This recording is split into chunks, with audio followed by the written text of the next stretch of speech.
right, hockey fans. So, got a Sunday. I forgot what day it is. Sunday afternoon matinee. The Ranger garb makes my brain melt, so forgive me if most of the recap is gibberish. So, why am I wearing Ranger stuff? Well, like I said, Colin and I decided to start streaming some games that were non-Panther games just to help the channel grow, get ready for the playoffs, try to stream some games that are maybe has something to do with the playoffs in the Eastern Conference, or like this game, just pure, what's the word, absurdity. Both teams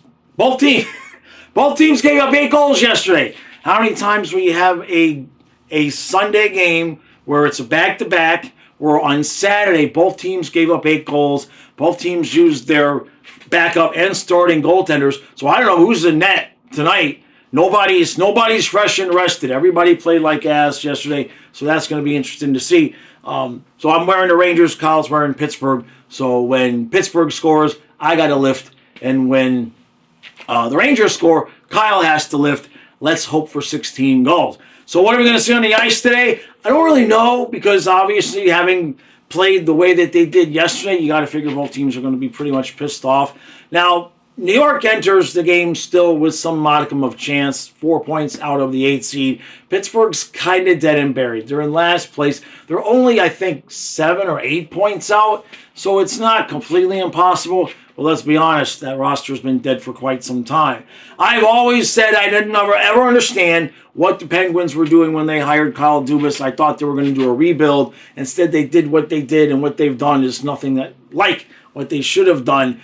The interest here I have is in that if the Panthers should need to make some trades, especially if Tkachuk is out permanently, one of these two teams could possibly be one of the carcasses that we are likely to pick from.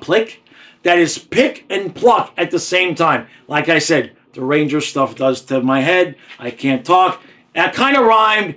If you're new here, how we do this is we do a pregame. I'm back after the first, after the second, and then after the game is over. So usually, whatever I have to say after the first or second period can sometimes make me look stupid. But I'm wearing a Rangers hat, so there's that. I rhymed that time.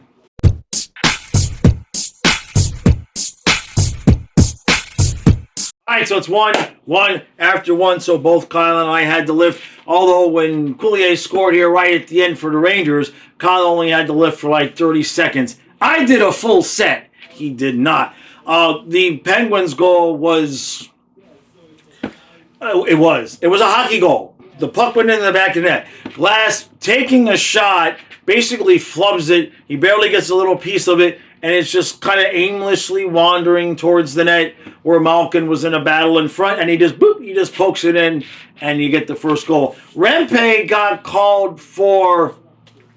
First they gave him a 5-minute, then they reduced it to 2. It's hard to tell with that kid.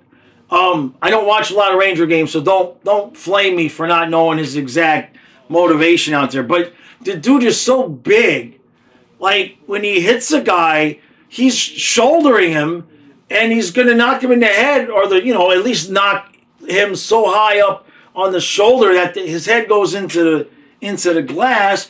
I don't know how he's supposed to avoid knocking people around and hurting people. He's just so much bigger than everybody else. It really is a sight to behold. Wouldn't mind him having on our fourth line. I'm just saying. I'm not saying I want him on our team, but just on the fourth line. There is a difference. All right, so it's 1-1. It's a good hockey game. I don't think either team is going to score 8. Meanwhile, I think it was 7-2, 7-3. Just saw before the game started, Washington beats crap out of Edmonton. Ovechkin had a hat trick, so he's 13 away. He's going to do it.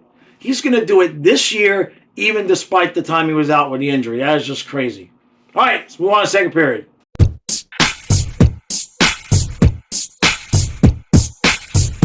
It's 2-1. It's 2-1 Rangers after 2. We're sitting there, and at one point the shots were about 21-5 or 26-5 or something like that. I think they're 31-8 now. But somewhere about 26-5, we started making the remark that this reminded us of how the Panthers don't play all that well in the second period.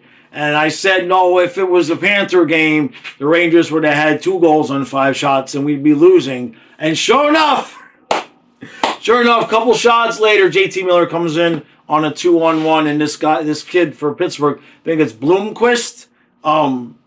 He's not good. He's not good. He's not great, and the numbers show it. So it's 2-1.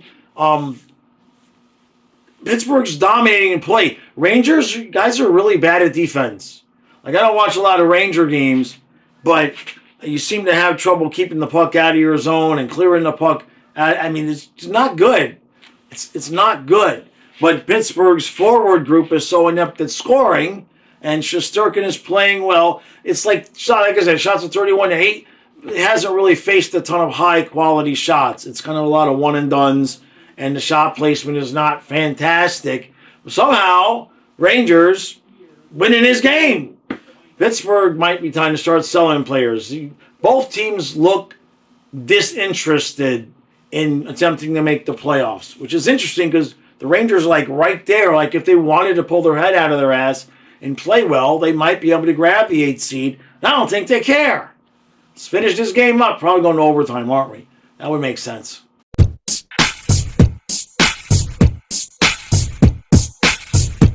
All right, so Rangers get it. 5-3. I was hoping for overtime. I thought we were going to end up with a 4-4 overtime, but Pittsburgh pulls the goalie. They had 2 shots in the last 20-something minutes, 30-something minutes. Excuse the noise. My water softener, I'm in my basement, and my water softener decides to have a mind of its own and just sort of turn on whenever it feels like. So, this kid Bloomquist, I guess that's how you're going to say his name, Bloomquist, I would guess. He's a rookie. I looked him up because I wasn't sure. I figured he was just some young kid that they brought up when they got rid of Jari. Numbers aren't great, and it showed today. Now, the ending stat line was 5 goals on 16 shots because of the empty net. But the kid gave up 4 on 15, and especially the last one, the game winner. I know it's Adam Fox, but none of the goals that the Rangers got were, let's just say, unstoppable.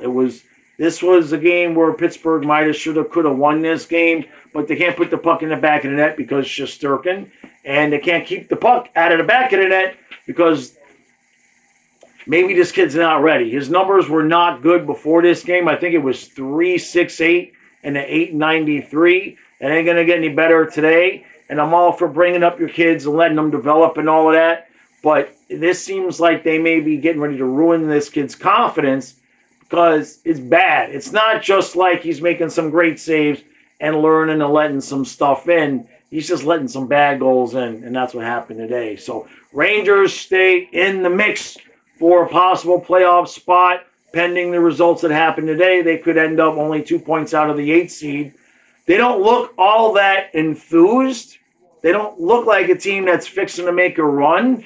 But with the with the other teams being Columbus and Ottawa, especially, those teams haven't had the experience of making the playoffs in a while. So if Shesterkin decided to have a couple of monster weeks, if the Rangers can get out of their own way, they might end up in the 8th seed. You never know. So, all right, that's going to do it for today. We had fun. Thank you all for coming out to the stream. I will be live tomorrow at noon for your Panthers therapy session. At some point, we're going to learn about Matthew Tkachuk and how long he's going to be out. To be honest with you, though I am hopeful, the longer it takes for the team to give us an official word, that kind of smells to me like Tkachuk is asking for second opinions on whether or not he would have to have surgery. I don't have any information. I don't have any insider information. That's just me talking from my gut. So we'll see you tomorrow at noon, and then we will be right back at it with the live streams on Tuesday. Panthers versus Nashville. And then hopefully next week, maybe Wednesday or Friday, probably Wednesday, we'll pick up another non-Panther game and have fun with that. All right, appreciate all support. See you tomorrow at noon.